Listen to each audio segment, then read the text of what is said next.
ছোটাঘাত অধারাবাহিকতা নানা সমস্যা তো আছে লিভারপুলের, তবে এই মুহূর্তে আর্নে স্লটের সবচেয়ে বড় দুর্ভাবনা সেট পিস নিয়ে। তাদের দল কাজে লাগাতে পারছে না সেট পিস, উল্টো সেট পিসটিকে হজম করছে একের পর এক গোল। এখানে উন্নতি না হলে লিগের শিরোপা ধরে রাখা তো দূরের কথা, শীর্ষ 4 বা 5-এ জায়গা দেখছেন না লিভারপুল কোচ।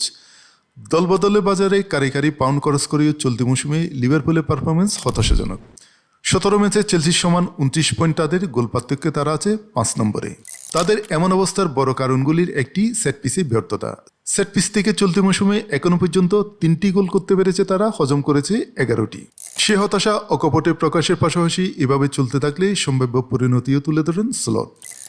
এটির গুরুত্ব আমি জানি এবং এই কারণেই আমাদের বর্তমান রেকর্ড নিয়ে আমরা খুবই উদ্বিগ্ন। আমাদের এই অবস্থানে আমরা প্রবল হতাশ, কারণ গত মৌসুমের মাঝখানে যখন ছিলাম এই পর্যায়ে আমরা সেট পিস থেকে একটিগুলো হজম করিনি। আমাদের এই সেট পিস ব্যালেন্স নিয়ে শিরোপা জয় করা বহুদূর, শীর্ষ 4 বা 5-এও থাকতে পারবো না।